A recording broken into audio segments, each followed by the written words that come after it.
बेटा आज हम लोग देखते हैं hyper conjugation effect. Hyper conjugation effect को हम लोग बेकर नाथन इफेक्ट कहते हैं, क्योंकि बेकर नाथन ने इसकी स्टडी किया था, तो इसलिए इसको बेकर नाथन इफेक्ट कहते हैं। इसको यनकी मेरिक इफेक्ट भी कहेंगे, या इसको नो बाउंड रेजोनेंस कहेंगे। नो बाउंड रेजोनेंस क्यों कहेंगे, इस पे चर्चा हम लोग आगे करेंगे। और ये हाइपर कॉन्जुगेशन है क्या? It involve delocalisation of CH sigma bond which is in conjugation of sp2 hybrid carbon.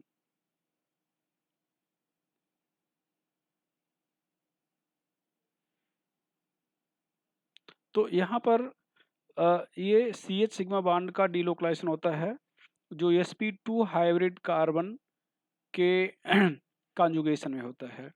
Condition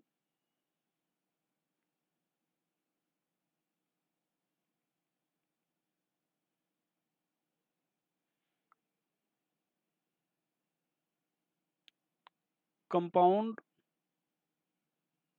should have at least one sp2 hybrid carbon and alpha carbon with respect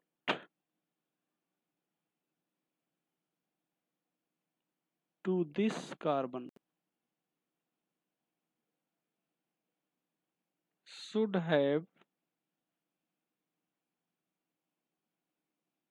at least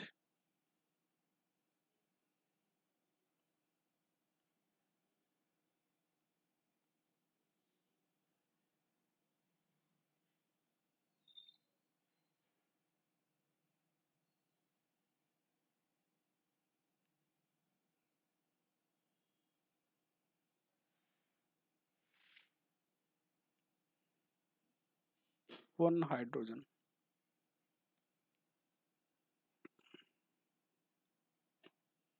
यहाँ पर ध्यान दिया जाए तो जो आपका मतलब compound है उसमें कम से कम एक sp2 हाइब्रिड कार्बन हो और alpha carbon with respect to this carbon should have at least one hydrogen, like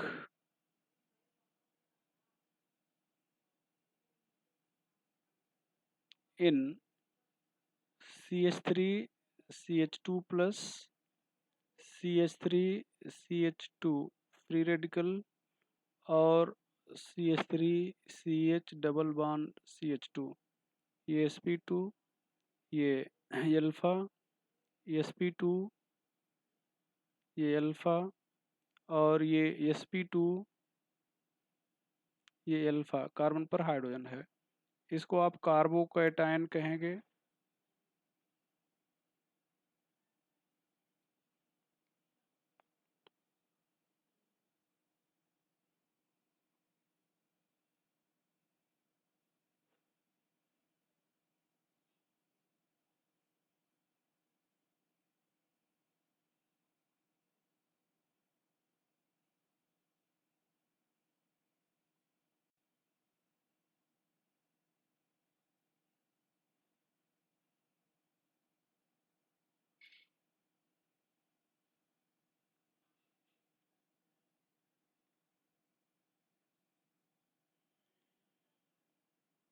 free radical कहेंगे, एल्कीन कहेंगे। मतलब इतना जगह पे कार्बो मतलब हाइपर कॉन्जुगेशन पाया जाएगा। यहाँ पर देखा जाए हाइपर कॉन्जुगेशन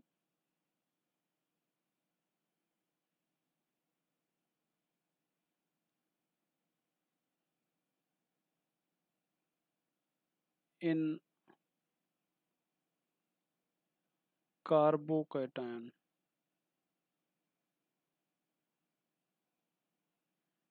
यहाँ पर देखा जाए CH3 CH2 प्लस, इसको आप ऐसे देखेंगे ये अच्छा है, ये CH2 प्लस, यहाँ पर हाइब्रिडाइजेशन sp2 है, मतलब एक p ऑर्बिटल होगा। तो इसका मतलब यहाँ पर सिग्मा CH सिग्मा बॉन्ड जो है ये p ऑर्बिटल में जा रहा है, ये ध्यान रखिएगा, पूछा गया है। CH sigma bond p orbital के साथ इंटरेक्ट कर रहा है, तो यहाँ पर p ऑर्बिटल होगा, तो ये इलेक्ट्रॉन पेयर यहाँ से यहाँ पे आएगा, यहाँ पर बॉन्ड बन जाएगा, और यहाँ पर ये H प्लस हो जाएगा, ये H, यहाँ पर डबल बॉन्ड आ गया। अब ये जो बॉन्ड इस H का आया है, इस H का भी जा सकता था, इस H का भी जा सकता था, तो यहाँ पर ध्यान दें, नीचे वाले H का अगर इलेक्ट्रॉन गया तो यहाँ पर हो जाएगा। अच्छा, आपको बता दें, इलेक्ट्रॉन पेयर का जो डीलोकलाइजेशन होता है उसको आप कहते हैं hyper conjugation, sorry resonance. Electron pair का जो डीलोकलाइजेशन होता है उसको रिजोनेंस कहते हैं। ये ऐसा रिजोनेंस है जहाँ पर बॉन्ड ही नहीं है, तो इसलिए इसको नो बॉन्ड रिजोनेंस कह रहे हैं। यहाँ पर ध्यान दें, ये बॉन्ड हट गया। अब इस वाले एच का भी इलेक्ट्रॉन जा सकता है, तो अगर ऐसे गया तो यहाँ पर ध्यान दो, ये एच, यहाँ पर सी, ये एच।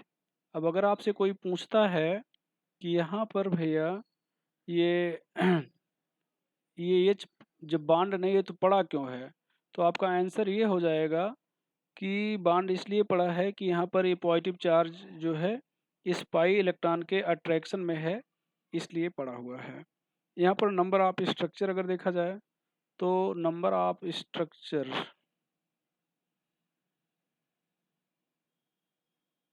यहाँ पर ये हो जाएगा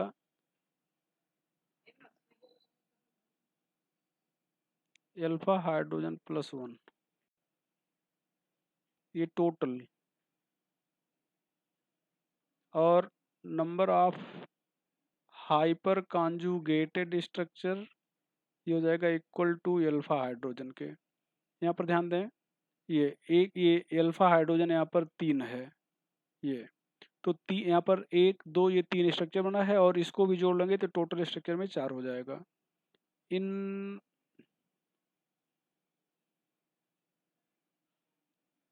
केस ऑफ फ्री रेडिकल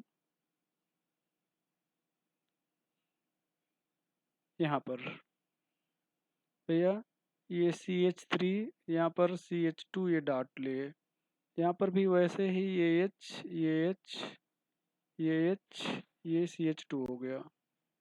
अब यहाँ पर ये कार्बन अपना इलेक्ट्रॉन इस हाइड्रोजन के साथ शेयर करके बनाया है।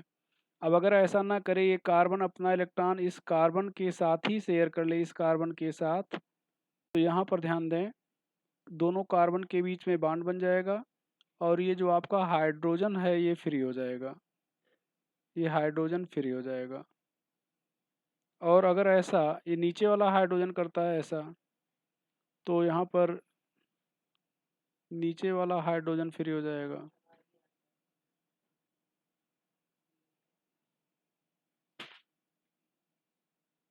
और इधर वाला हाइड्रोजन अगर का इलेक्ट्रॉन ले लेता है कार्बन, तो ये हाइड्रोजन फ्री हो जाएगा।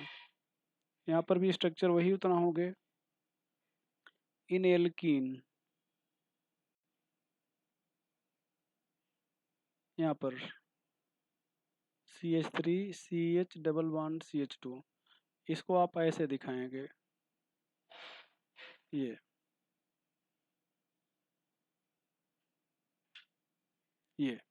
अब यहाँ पर ये कार्बन 1 2 3, 2 और 3 के बीच में जो पाई बॉन्ड है ये चला गया 3 के पास, तो यहाँ पर माइनस चार्ज आ जाएगा और यहाँ पर प्लस आ जाएगा। अब यहाँ पर हम प्लस चार्ज मान के चल रहे हैं, उसी समय ये CH का जो इलेक्ट्रॉन है यहाँ से यहाँ पे आ जाएगा, तो कार्बन 2 का जो प्लस चार्ज है वो चला जाएगा H पर।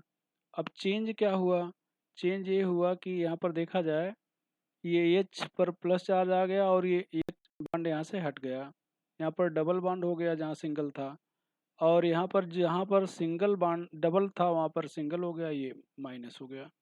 अब ऐसा स्ट्रक्चर आप इस एच के बॉन्ड को हटा सकते हो। तो इस एच को अगर बॉन्ड को हटाए तो ये प्लस में आ जाएगा, यहाँ पर एच था, एच रहेगा ही, ये एच रहेगा, यहाँ पर सी एच, यहाँ पर सी एच टू माइनस हो जाएगा। अब इस एच का भी बॉन्ड जा सकता है, अगर ऐसा हुआ तो यहाँ पर ये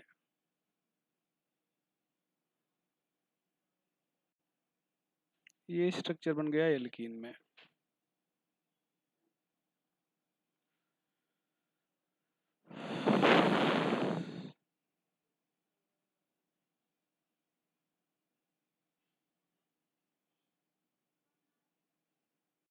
ये चीज। अब चले देखें यहाँ पर भी 4 स्ट्रक्चर बना। Application of hyper conjugation.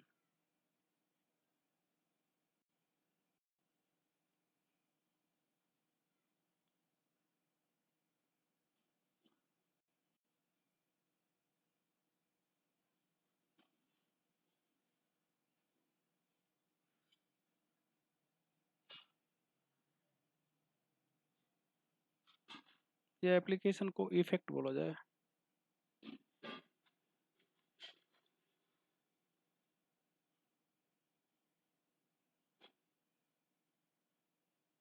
पहला ऑन बॉन्ड लेंथ,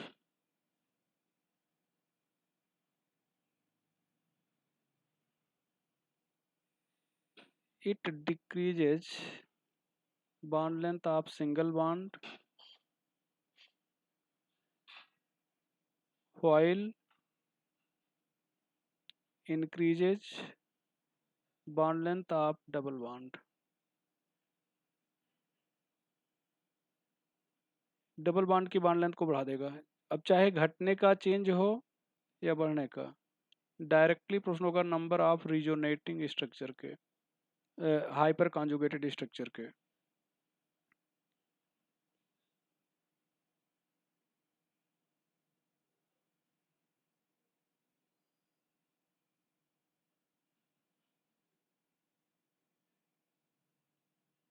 यहाँ पर ध्यान दें, यहाँ पर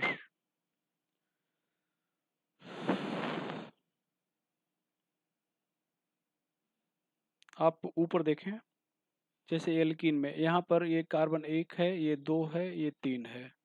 तो कार्बन 1 और 2 के बीच में आप यहाँ पर सिंगल बॉन्ड देख रहे हैं, यहाँ पर 2 और 3 के बीच में डबल बॉन्ड। लेकिन अब अगले स्ट्रक्चर को अगर देखा जाए, यहाँ पर ध्यान दें इस स्ट्रक्चर को, तो कार्बन 1 और 2, यहाँ पर ध्यान दें ये कार्बन 1 माने और इसको 2 माने, तो कार्बन 1 और 2 के बीच में यहाँ पर डबल बॉन्ड है, जबकि 2 और 3 के बीच में यहाँ पर सिंगल बॉन्ड है।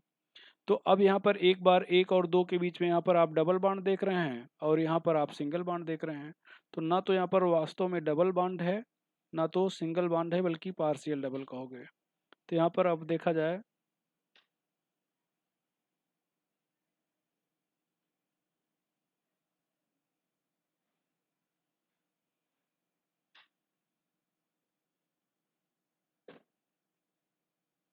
यहाँ पर हम लोग ये x लिख रहे हैं, ये y एंगस्ट्रॉम, ये z एंगस्ट्रॉम। तो यहाँ पर ऑर्डर अगर पूछा जाए तो x is greater than y is greater than z, चूँकि ये डबल बॉन्ड की बॉन्ड लेंथ को बढ़ाएगा और सिंगल की घटाएगा। तो अब यहाँ पर डबल बॉन्ड की बॉन्ड लेंथ बढ़ेगी, यहाँ पर भी बढ़ेगी, यहाँ पर नहीं बढ़ेगी चूंकि यहाँ पर रिजोनेंस हाइपर कॉन्जुगेशन नहीं है, इसलिए जेड तो सबसे छोटा होगा चूंकि बढ़ ही नहीं रहा है। एक्स और वाई, ये एक्स बढ़ रहा है और यहाँ पर वाई बढ़ रहा है। तो यहाँ पर एक्स में स्ट्रक्चर कितने बनेंगे? 6, चूंकि यहाँ पर 3 हाइड्रोजन है और यहाँ पर 3 है तो 6 बनेंगे, यहाँ पर 3 ही बनेगा। तो हाइपर कॉन्जुगेशन यहाँ पर 6 बनेंगे, इसका मतलब ये जो डबल बॉन्ड है 6 बार यहाँ से हटेगा, और जबकि डबल बॉन्ड यहाँ से 3 ही बार हटेगा। तो इसका मतलब डबल बॉन्ड यहाँ से ज़्यादा देर तक दूर रहेगा, कम देर तक दूर रहेगा, और यहाँ से ज़्यादा देर तक दूर रहेगा, तो यहाँ पर सिंगल बॉन्ड करेक्टर ज़्यादा रहेगा, इसलिए एक्स की बॉन्ड लेंथ ज़्यादा है। ये एग्जाम्पल हो गया। यहाँ पर ध्यान दें, यहाँ पर CH3 CH double bond CH2, यहाँ पर CH3 CH2 CH3, यहाँ पर X है, यहाँ पर Y एंगस्ट्रॉम है। अब अगर आपसे कहा जाए कि X एंगस्ट्रॉम ज़्यादा है या Y, तो यहाँ पर x is less than y, ये ध्यान रखिए, x is less than y। चूंकि यहाँ पर हाइपर कॉन्जुगेशन होगा तो यहाँ पर डबल बॉन्ड करेक्टर आ जाएगा, जबकि यहाँ पर हाइपर कॉन्जुगेशन नहीं है तो डबल बॉन्ड नहीं आएगा। डबल बॉन्ड आएगा तो बॉन्ड लेंथ घट जाएगी और यहाँ पर बॉन्ड लेंथ बढ़ जाएगी, चेंज नहीं होगी तो बॉन्ड लेंथ पर। दूसरा effect on stability,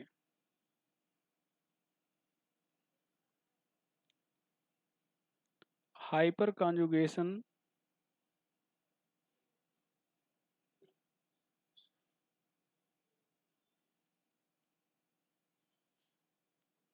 increases stability, stability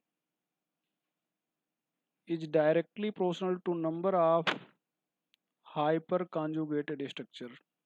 पहला, stability of carbocation, alkyl carbocation. ये भी पूछा था कि किस इफेक्ट के कारण होता है, due to plus I effect,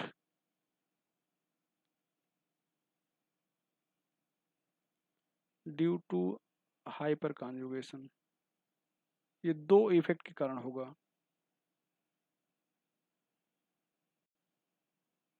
यहाँ पर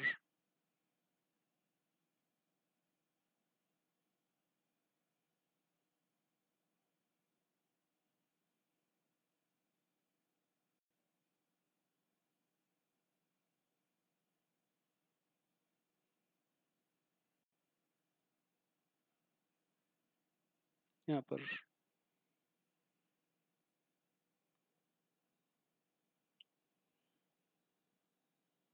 number of hyper conjugated structure, यहाँ पर 9, 6, 3, 0। क्यों 9? क्योंकि ये sp2 हाइब्रिड कार्बन है, इस कार्बन पर 3 हाइड्रोजन, इस पर 3 हाइड्रोजन, इस पर 3 हाइड्रोजन, 9 हाइड्रोजन हो गए। यहाँ पर 3 और 3 6 हाइड्रोजन हो गए। यहाँ पर केवल 3 प्लस वाले को नहीं काउंट करेंगे, यहाँ पर कोई हाइड्रोजन नहीं। तो यहाँ पर अच्छा, यहाँ पर जिस कार्बन पर प्लस चार्ज लगा उसे 3 CH3 जुड़े हैं, तो प्लस आई इफेक्ट भी ज़्यादा है। यहाँ पर 2 ही CH3 है, प्लस आई कम है। यहाँ पर 1 ही CH3 है, प्लस आई और कम है। यहाँ पर कोई CH3 नहीं है, तो यहाँ पर number of hyper conjugated structure decreases and plus I effect also decreases, so stability decreases।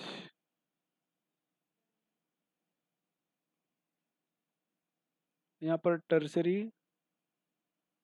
Secondary, primary methyl carbocation.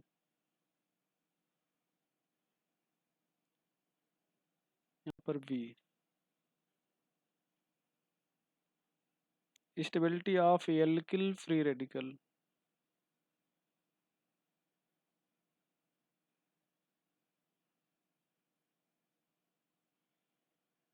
यहाँ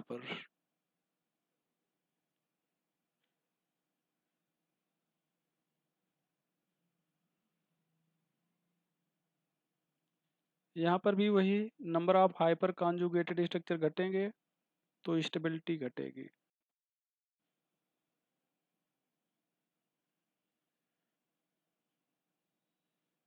number of hyper conjugated structure decreases, so stability decreases. यहाँ पर 9, यहाँ पर 6, 3, 0। यहाँ पर tertiary, secondary, primary methyl free radical.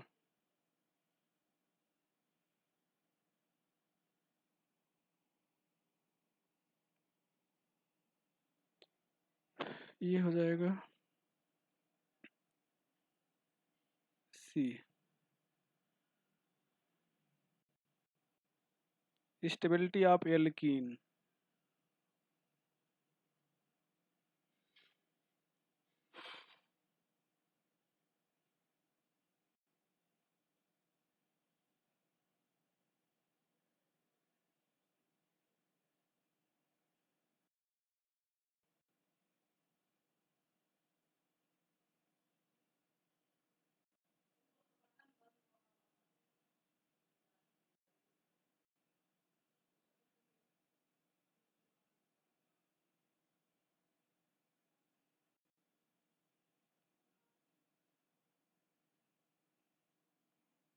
यहाँ पर 12 structure, 9, 6, 3, 0।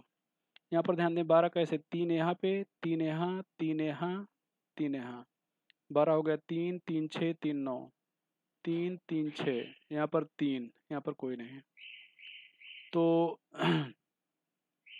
आप कह सकते हैं more substituted alkene by CH3 is more stable. जहाँ पर ज़्यादा CH3 दिखेंगे वो ज़्यादा स्टेबल होगा। तो यहाँ पर number of hyperconjugate structure decreases, so stability decreases,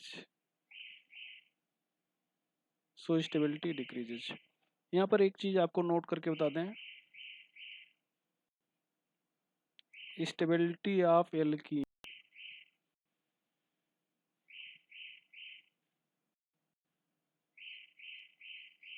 directly proportional to reactivity.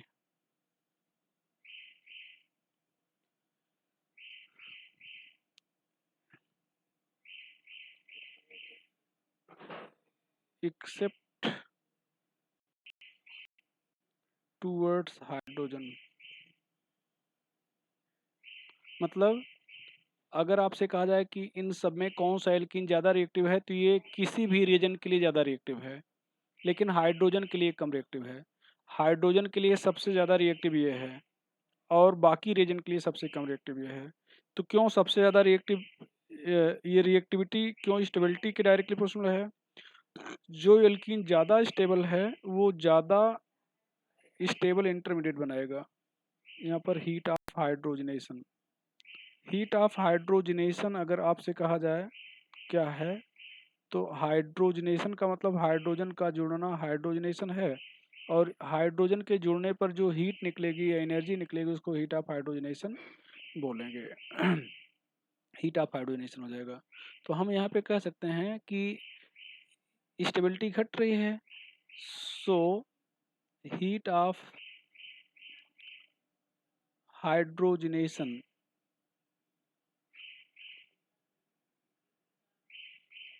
बढ़ रहा है। रिएक्टिविटी टूवर्ड्स X2 घट रही है,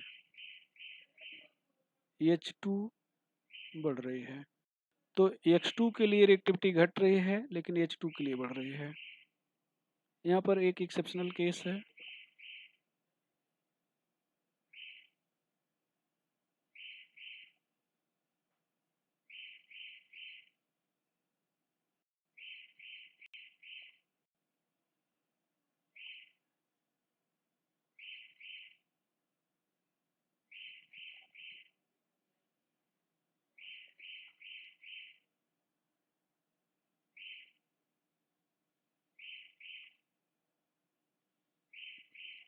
ये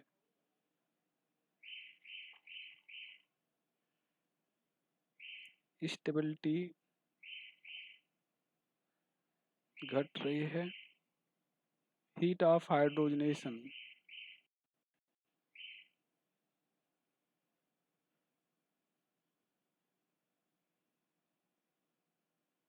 बढ़ रहा है। तो ये था हाइपर कॉन्जुगेशन। नेक्स्ट लेक्चर पे हम लोग आगे की चर्चा करेंगे।